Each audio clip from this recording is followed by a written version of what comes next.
Messieurs et dames, bienvenue à votre programme, toujours à la recherche de la lumière dans tous les domaines, bien sûr. Aujourd'hui, nous sommes dans le domaine spirituel, religieux, comme vous pouvez l'appeler, bien sûr. Et nous allons en savoir plus sur la Sainte Seine et le repas du Seigneur. Qu'est-ce qu'il faudra faire dans le culte? Les réponses, c'est dans cette émission. Et pour en savoir plus, nous avons choisi de poser nos questions à Monsieur Antien-Koulou Kalumba. Vous le connaissez déjà, lui qui entretient depuis un certain temps le programme Fondement des apôtres ou rien.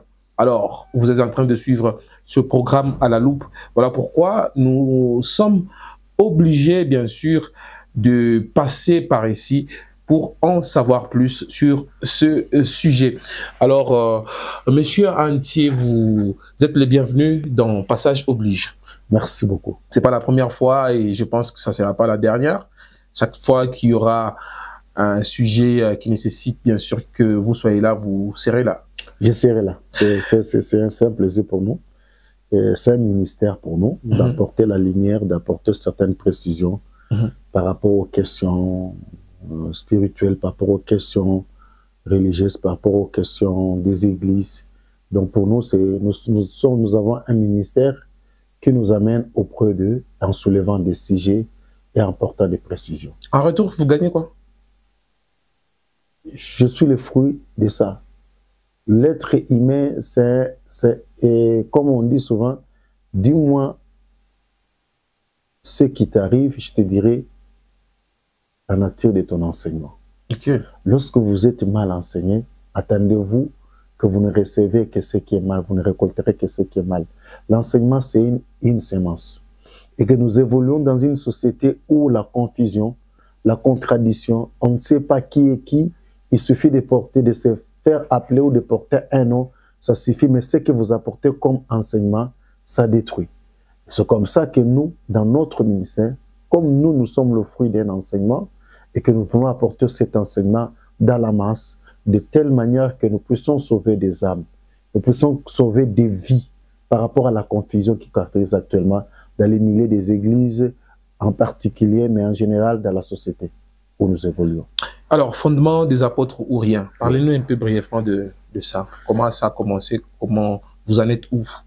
En fait, le projet a commencé par toutes mes interventions que j'effectue souvent à la télévision ou soit sur des réseaux sociaux.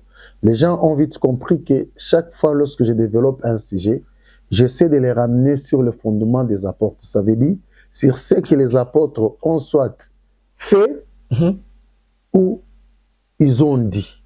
Et ramener les choses sur du sujet. La réaction des apôtres dans la Bible par rapport à un sujet développé.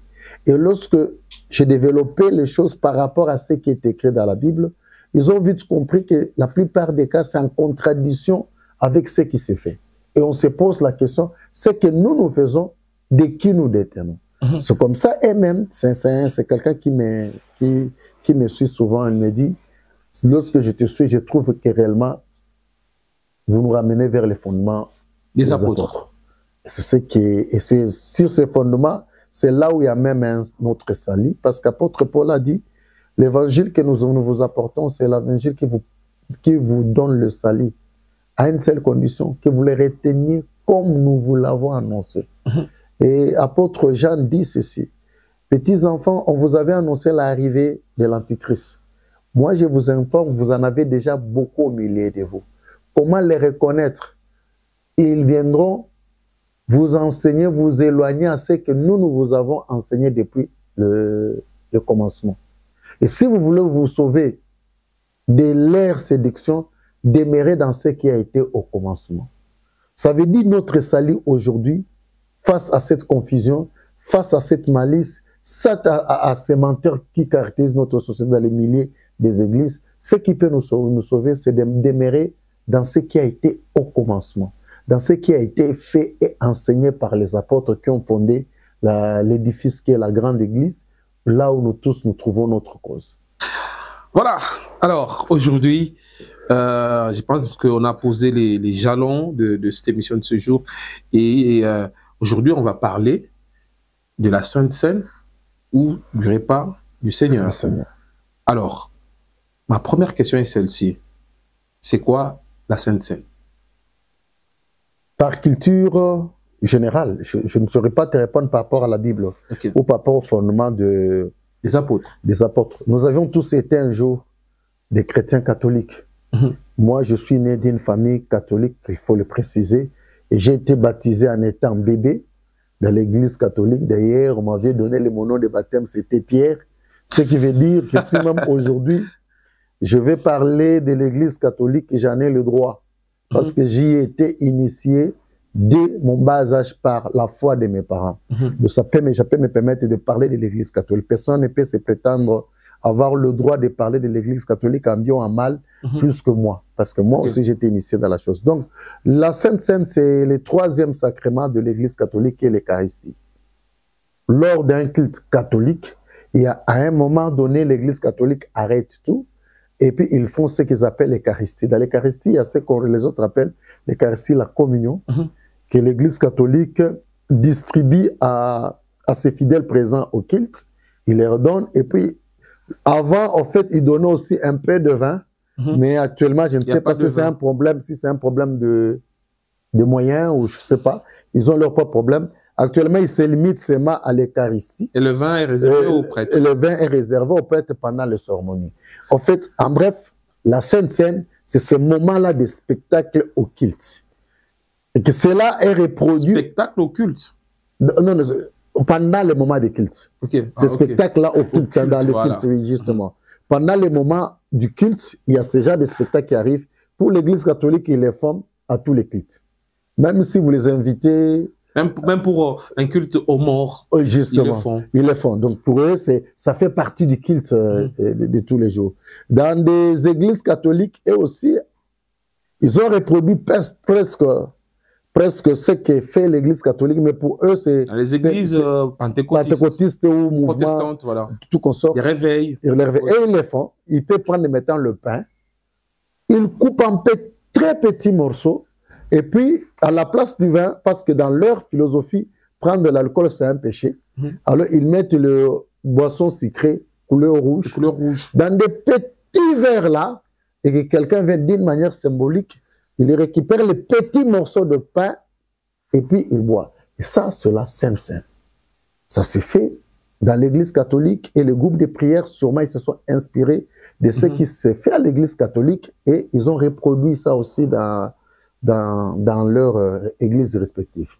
Alors, par définition pratique, c'est pratiquement ça. Mais du moins de la philosophie, de la source, c'est l'Eucharistie, le troisième sacrement de l'église catholique.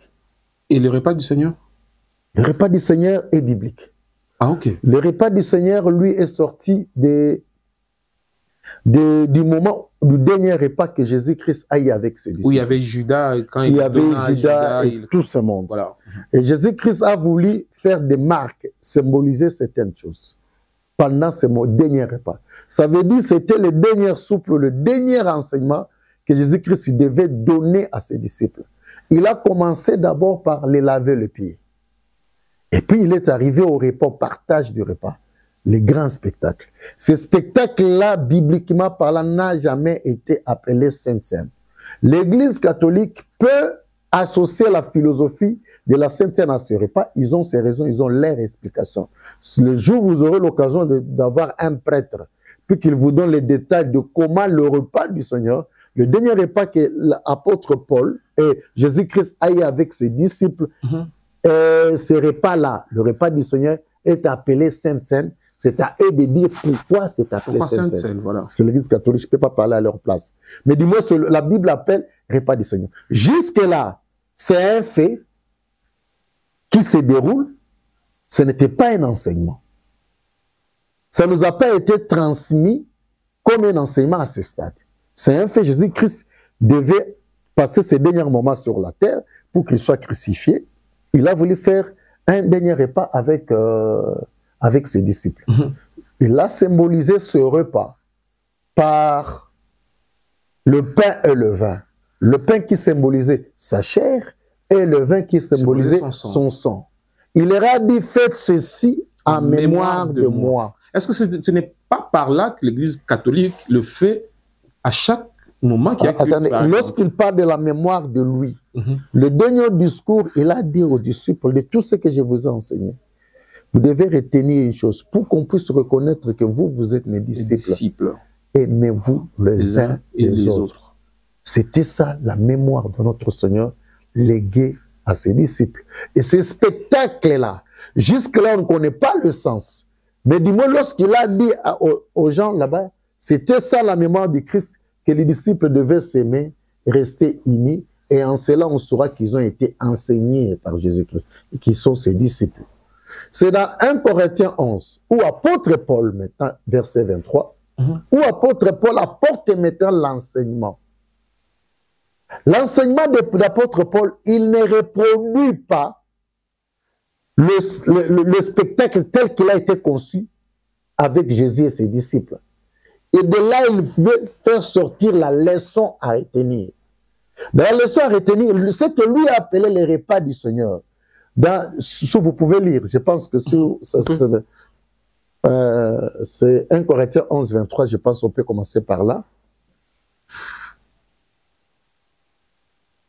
1 Corinthiens 11, 23. Très chers téléspectateurs, vous qui nous suivez, si vous avez des questions, veuillez les poser. Vous aurez des réponses sûrement. 1 Corinthiens 11, 23, la Bible dit ceci. Car j'ai reçu du Seigneur ce que je vous ai enseigné. C'est que le Seigneur Jésus, dans la nuit où il fut livré, prit du pain et après avoir rendu grâce, les rompit et dit, ceci est mon corps qui est rompu pour vous. Faites ceci en mémoire de moi. De même, après avoir soupé, il prit la coupe et dit, cette coupe est la nouvelle alliance en mon sang. Faites ceci en mémoire de moi toutes les fois que vous en boirez. Continuez. Maintenant, là, il veut donner le sens du repas du Seigneur. Il commence d'abord par illustrer ce qui s'est passé réellement, le dernier repas du Seigneur, et puis va maintenant donner l'enseignement. Car toutes les fois que vous mangez ce pain et que vous buvez cette coupe, vous annoncez la mort du Seigneur jusqu'à ce qu'il vienne. Oui. C'est pourquoi celui qui mangera le pain ou boira la coupe du Seigneur indignement sera coupable envers le corps et le sang du Seigneur.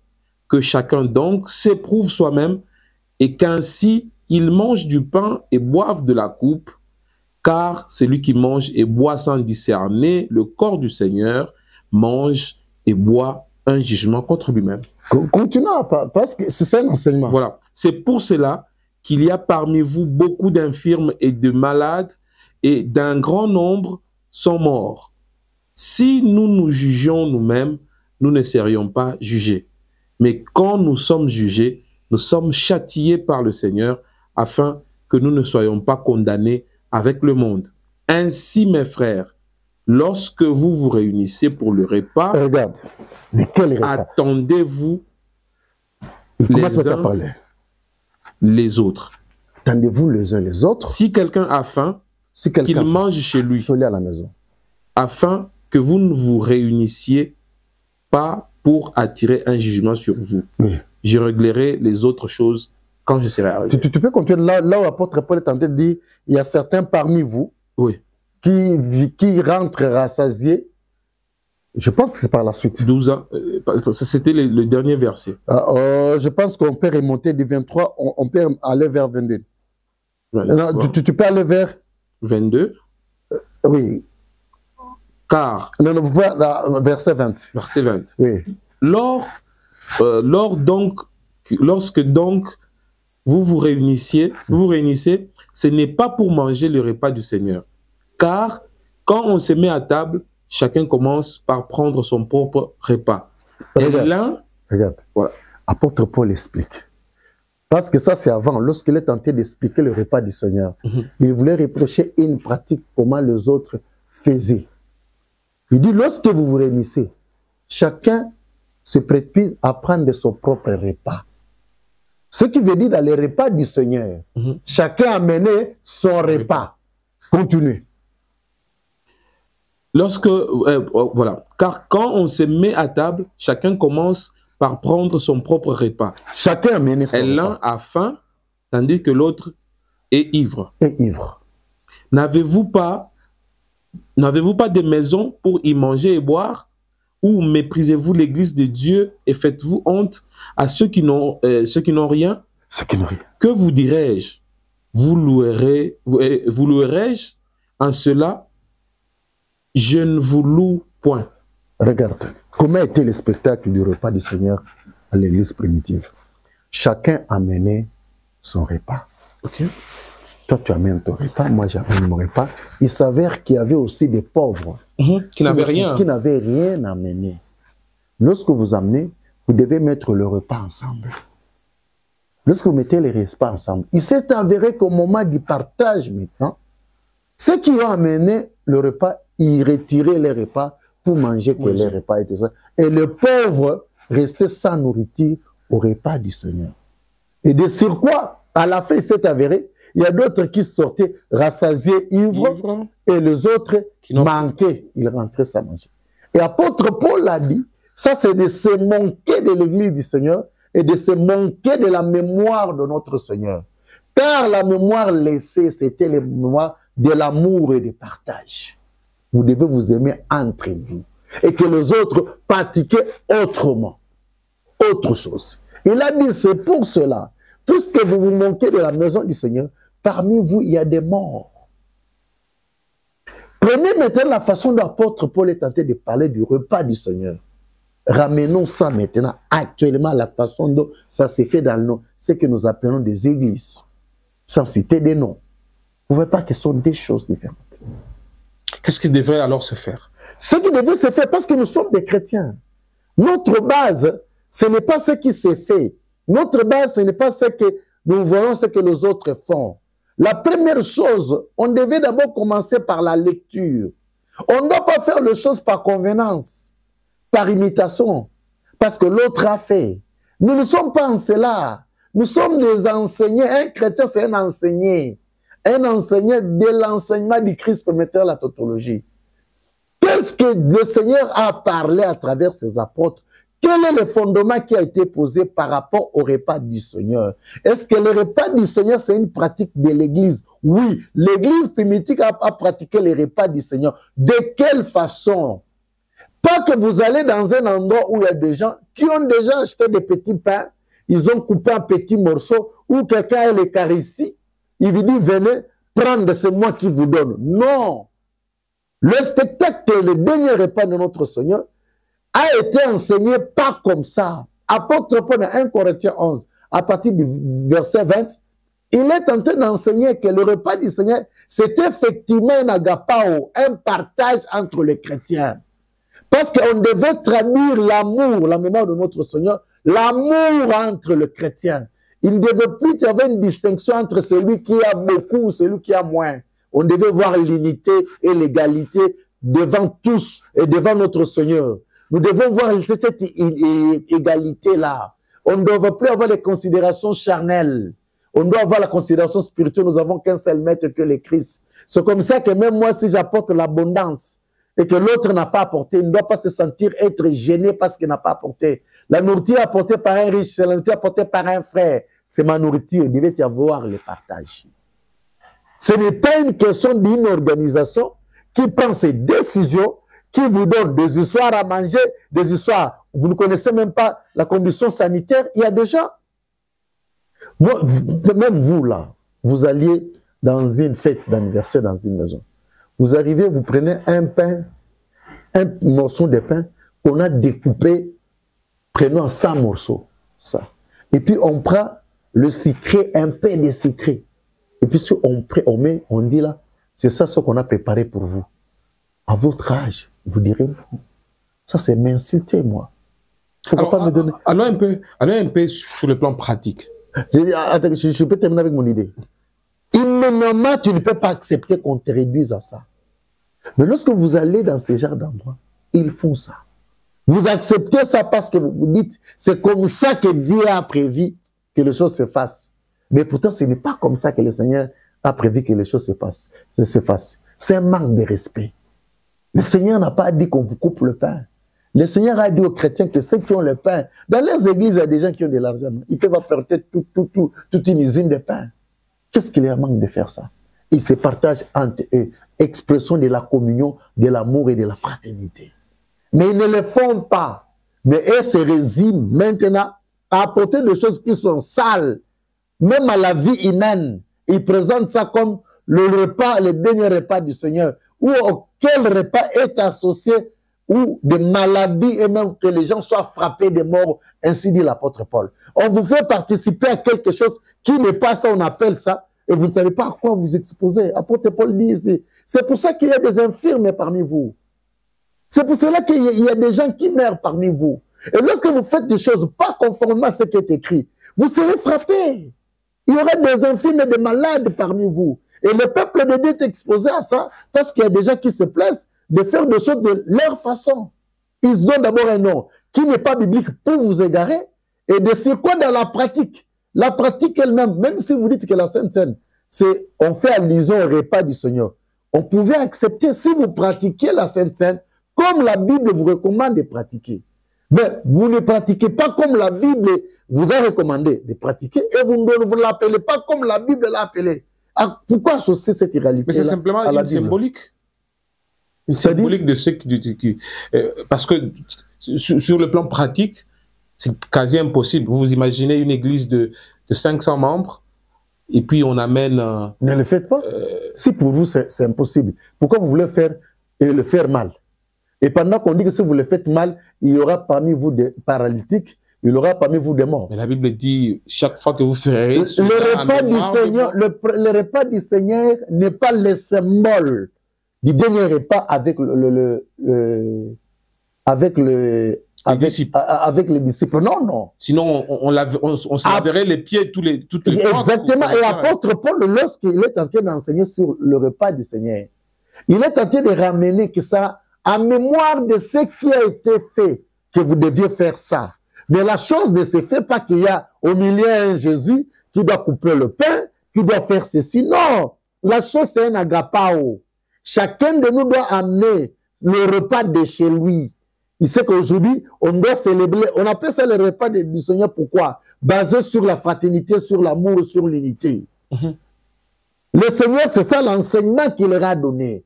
Entre vous, restez, aimez-vous entre vous. Soyez unis. Ce qui nous unit, nous tous, c'est son corps qu'il nous donne là.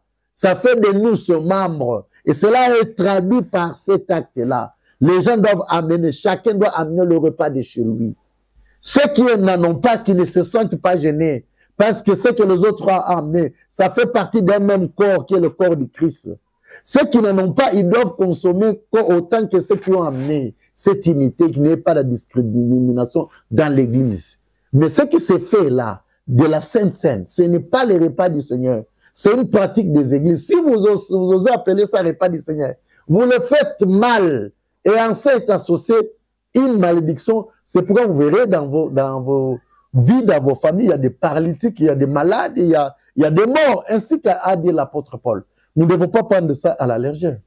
Voilà, parce qu'il y a d'une part des conséquences quand on le fait mal. Est-ce qu'il y a des conséquences positives quand on le fait bien? Oui, d'abord la première conséquence, c'est d'abord obéir à la parole du Seigneur. Il n'y aura pas de paralytiques parmi vous. Il n'y aura pas de morts parmi vous. Il y aura les bienfaits du Seigneur. Car le Seigneur est très content lorsqu'il voit que ses enfants s'aiment. Car c'est le signe qui traduit que nous sommes ses disciples. Imaginez la fierté de notre Seigneur. Et qu'il voit qu'il y a un groupe de gens, effectivement, qui ont compris son enseignement et que l'idéal de son enseignement, que nous nous aimons comme lui nous a aimés. Et qu'à travers ce moment de partage du pain et de la consommation du vin, c'est vraiment dans la maison du Seigneur, et que les gens traduisent ça. Ça réjouit le cœur du Seigneur et ça permet de chasser au milieu de vous des maladies et des morts. Vous comprenez? Et si vous faites le contraire ou vous le faites mal, ça vous attire des malédictions. Soit vous ne le faites pas. Donc aujourd'hui, on comprend que la Sainte Seine, c'est le repas du Seigneur? Non. En quoi? C'est ça la question qu'on doit se poser. Ouais. En quoi c'est le repas du Seigneur? En appellation, la Bible, c'est par ignorance qui n'a pas appelé ça Sainte Seine. Vous avez de la Bible, vous pouvez lire partout. Entrez même sur Google, Sainte Seine. Tu verras que l'appellation Sainte Seine, elle n'est pas biblique. Pendant que les moments là de partage, la Bible a déjà donné ça les noms. Le repas du Seigneur. Et pourquoi vous avez, au lieu d'appeler ça repas du Seigneur, vous appelez ça Sainte Seine? Vous voulez corriger quoi? Par appellation, elle n'est pas biblique. La Sainte Seine n'est pas le repas du Seigneur. Entrons dans la pratique. La façon dont est enseignée la pratique du repas du Seigneur, ce n'est pas la façon dont les gens le font dans les églises. Deux choses différentes. Et à quoi et comment peut-on appeler Sainte Seine repas du Seigneur? Et dans la Bible, il y a un passage qui dit manger les pains sans levain et consommer aussi le vin. Et on décrit même en disant que le pain, c'est le symbole du corps pur et saint de Jésus. Je suis en train de vous répéter que apôtre Paul, lorsqu'il a enseigné sur le repas du Seigneur, il n'a pas reproduit les spectacles. Il a ramené la mémoire du Seigneur, l'enseignement du Seigneur, l'amour entre les frères. Est-ce qu'on a parlé... Dans le repas du Seigneur, ce n'est pas le pain. Est-ce qu'on a parlé du pain et du vin parce que dans le temps, le pain était la nourriture principale pour les frères. Ils étaient tous de même époque. Voilà. Jésus-Christ voulait symboliser la chose. L'unité de ses croyants. Par l'amour. Par cet acte-là. Mais dans la pratique, c'est le repas que vous amenez. Ça peut être le pain, ça peut être le foufou, ça peut être le ceci, ça peut être... L'objectif, ce n'est pas la nature de la nourriture. L'objectif, c'est ce que vous voulez exprimer en faisant ça, l'agapa, l'amour du prochain. Vous devez vous aimer comme lui vous a aimé, être unis. Et que ce repas qui vous unit constitue le corps du Seigneur tel qu'il a annoncé dans son dernier repas.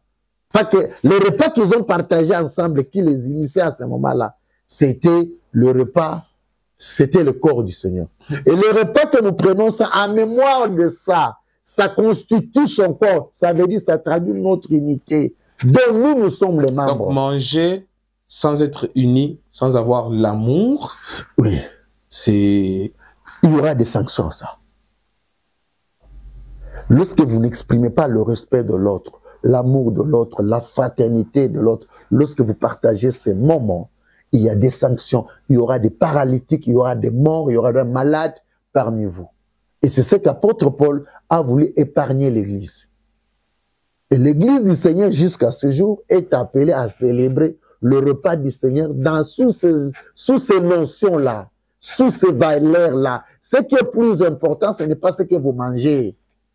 Le pain qu'on donne là, l'Eucharistie ou le Saint-Esprit que vous mangez là, ça vous apporte quoi? Rien. Le plus important, lorsque vous mangez ça, quelle est la mémoire du Seigneur que vous retenez en mangeant ça? L'autre. Mais vous verrez que les gens prennent des saintes scènes. Entre eux, ils ne se parlent pas. Entre eux, ils sont normaux, ils trouvent que c'est une pratique normale. Mais le repas du Seigneur n'est pas une pratique normale. Parce que nous traduisons la mémoire de notre Seigneur, l'enseignement de notre Seigneur qui se résume à l'amour. Nous devons nous aimer comme lui nous a aimés. Nous devons être prêts à donner notre vie pour nos frères. En bien ou en acte, nous devons être prêts à donner pour le bien de l'autre, comme le Seigneur lui-même l'a fait en donnant sa vie pour nous sauver. Comme le Seigneur a fait en donnant sa vie pour nous sauver. Actuellement, ça se passe aussi en famille, hein? La Sainte Seine en famille. Papa, maman et les enfants. On découpe un peu des pains et aussi des jus. Puis on fait en famille Sainte Seine. On a fait en mémoire du Seigneur. C'est ce que l'Église protestante nous a amené. Alors, qu'on arrête de le faire?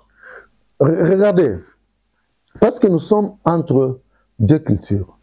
Vous devez savoir que, parce que aujourd'hui, même le repas n'a plus a perdu son caractère sacré de l'unité de la famille. Même, vous pouvez le constater vous-même en grandissant. Le moment du repas, c'était le moment où même l'enfant qui était parti jouer, on doit le ramener, le chercher partout, que la nourriture est prête. Et tout le monde devait attendre que tout le monde soit réuni, permettez-moi la tautologie, que tout le monde soit réuni pour commencer à manger. La nourriture avait sa valeur d'unir la famille. C'était la base par laquelle l'éducation, par rapport à nos attitudes de là, c'était à la base l'éducation de la famille. Mais aujourd'hui, lorsqu'on parle de la nourriture, c'est quelque chose parce qu'on a fait, on mange. On sert la table et puis on sert la table, on mange. Oui. Mais si nous reprenons l'échange ou le partage de la nourriture dans des familles, où c'est le moment où on doit véhiculer les messages d'amour, véhiculer les messages d'acceptation, véhiculer les messages du pardon à travers ces repas, et que le parent dit, lorsqu'il faut manger, tout le monde doit être sur la table, le papa assis là et tout le monde est là. C'est le moment où si quelqu'un a un souci, un problème, avant de manger, voilà, il en parle et puis ça passe. Et si réellement, parce que le repas du Seigneur, en fait, spirituellement, c'est ça. Ce n'est pas le matériel que vous mangez, que vous mettez en vous. C'est la notion d'amour, de la fraternité, d'union fraternelle. C'est ce qui est important comme base. C'est en cet enseignement-là que l'Église doit comprendre en prenant ça. Si les assemblées font ça, si dans la famille font ça, réellement le repas du Seigneur, c'est l'unité, l'amour, la fraternité et l'acceptation de l'autre. Nous devons être prêts à donner le meilleur de nous pour rendre l'autre ou faire accepter l'autre les conditions dans lesquelles il vit. Nous devons être prêts à ça. Et c'est ce qui est important, c'est ce qu'on doit retenir. Pas en produire le spectacle comme Jésus-Christ a fait. Non, apôtre Paul n'a pas dit reproduisez les spectacles en image. On voit le pasteur qui se fait Jésus et les autres viennent. Cela n'est pas un enseignement biblique. Les apôtres Paul n'ont pas posé un tel fondement dans la Bible.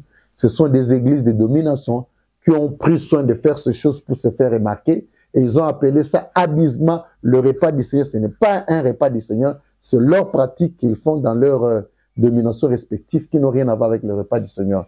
Et moi, ce que je peux dire seulement aux chrétiens, c'est de faire attention sur ces repas du Seigneur. Si vous le faites en sonner, vous le faites mal, il y a des malédictions qui arrivent.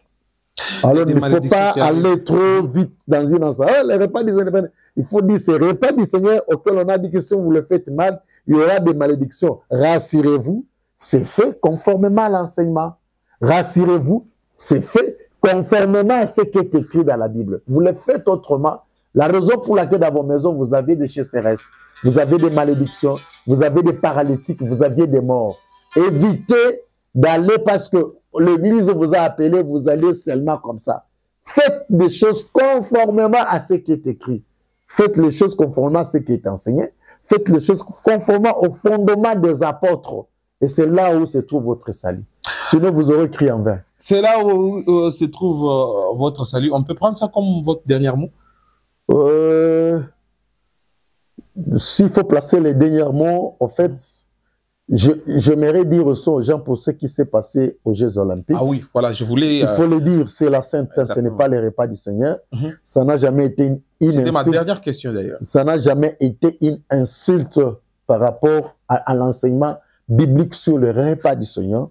Parce que le repas du Seigneur n'est pas un symbole. Le repas du Seigneur n'est pas une image reproduite par un peintre. Le repas du Seigneur, même si les autres peuvent faire une image, et puis vous dites, ça c'est Jésus, ou ce n'est pas un plat. Le repas du Seigneur, c'est celui qui insulte l'amour fraternel. Celui qui insulte l'union fraternelle. Celui qui ne veut pas accepter son frère. Celui qui ne sait pas aimer son frère. Celui qui ne sait pas faire du mal. Et ça veut dire celui qui ne refuse pas de faire du mal à son frère. Celui qui fait le bien pour le mal, il fait le bien pour le bien. Si celui-là, vous essayez de l'insulter, vous essayez de lui manquer de respect, c'est un blasphème devant le Seigneur. Celui qui fait le bien à son frère, c'est lui-là, c'est celui qu'il faut respecter. Ce n'est pas pour dire comme si on est des idolâtres. Regardez, ils ont reproduit une image qui semblerait être l'image du dernier repas avec le Seigneur, mais l'homme qui est au milieu, il n'avait pas d'habit. Ça nous regarde nous en quoi? Le repas du Seigneur ne nous a pas été transmis par image. C'est par enseignement biblique. 1 Corinthiens 11, 20, et puis vous descendez. C'est par enseignement. Il n'y a pas une image qu'on doit soulever. Il y a une pratique qu'on doit faire. Mais quand même, il y a le mépris dans cette image-là. Par rapport à quoi? Dis-moi. Par rapport au fait que c'est comme si on dénigre le Jésus que nous a amené. Est-ce que vous l'avez vu, le Jésus, dont parle la Bible? Celui qui l'a reproduit en image, il l'a reproduit en fonction de quoi? Il a vu quoi? Il sait quoi? Le message de Jésus-Christ ne nous a pas transmis par vidéo, par image. C'est par enseignement. Si on insulte l'enseignement, là, c'est un problème. Si quelqu'un te dit qu'aimer son prochain, c'est diabolique, ça, c'est un blasphème. Parce que Jésus-Christ a dit qu'on doit s'aimer. Si quelqu'un vient de dire, oh non, vous saviez, si quelqu'un te fait du mal, tu dois lui rendre aussi le mal. Ça, c'est un blasphème. En ça, oui, parce que Jésus a dit, celui qui te fait du mal, rend-lui le bien. C'est ça l'expression même de l'amour. On ne doit pas se justifier au fond de nous un mal. Ça veut dire, parce qu'il m'a fait le mal, avant que je puisse réagir en ça, je dois consulter d'abord ce qui est à l'intérieur de moi. Dans un chrétien, il n'y a pas un soupçon de mal. Lorsque tu fais le mal, ça veut dire que le mal a toujours été en vous. Voilà. Mais le mal qui s'est manifesté à l'extérieur t'a aidé à l'exprimer. Mais un chrétien en soi, il n'a pas de mal. Même si vous me faites un mal, moi je ne réagis que par le bien. La raison pour laquelle les chrétiens sont persécutés, parce qu'ils sont incapables de faire le mal. Mais si un chrétien comme ça, que vous dites que c'est un mal, là c'est un blasphème. Mais ce n'est pas dans des images. Ça c'est l'idolâtrie. En quoi ils ont insulté notre Seigneur? C'est notre Seigneur que ce n'est pas celui qu'ils ont habillé, ni celui qu'on a déshabillé. C'est celui à qui on attribue l'être. Voilà, parce qu'il y a une image qu'on qualifie de Jésus, mais qui n'est pas... Qui n'est pas Jésus. Je te parle de ce que Jésus, c'est celui qui est habillé. Non. Jésus, c'est celui qui est déshabillé. Non. En quoi l'enseignement est concerné? Or, l'enseignement, pour nous, c'est l'amour. Nous devons nous aimer les uns et les autres. Mais pourquoi l'amour est devenu trop rare dans le monde? Parce que nous sommes dans l'idolâtrie, dans les images. C'est en ça. Lorsqu'on amène la chrétienté en ça, on oublie l'essentiel. On oublie l'important. Celui qui te fait du mal, si ce que lui a fait, c'est un blasphème, nous devons aimer les gens qui nous blasphèment. En nous, il n'y a pas quelque chose, trouver une réaction de résistance contre ça. Pour avoir quoi et pour gagner quoi? Mais qu'est-ce qu'il fallait alors faire? Qu'est-ce qu'il faut faire? C'est les gens olympiques, c'est le monde. Il faut les choses conformément au monde, conformément à les règles.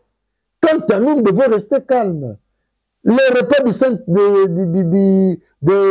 repas du Seigneur, c'est l'amour. Est-ce qu'ils ont touché mon amour envers mon prochain? Non. Si vous touchez mon amour envers mon prochain, là, ça devient mon problème. Là, vous m'empêchez, moi, d'aimer. Ça devient un problème. Mais ce n'est pas parce qu'on a fait un dessin, on a dessiné que ça devient un problème pour moi, pour un chrétien. Il n'y a rien de blasphème. Notre Seigneur, si vous l'avez connu selon la chair, actuellement, nous ne devons pas le connaître selon la chair. Notre Seigneur, à nous, s'exprime à travers les valeurs spirituelles. L'amour, la patience, la foi.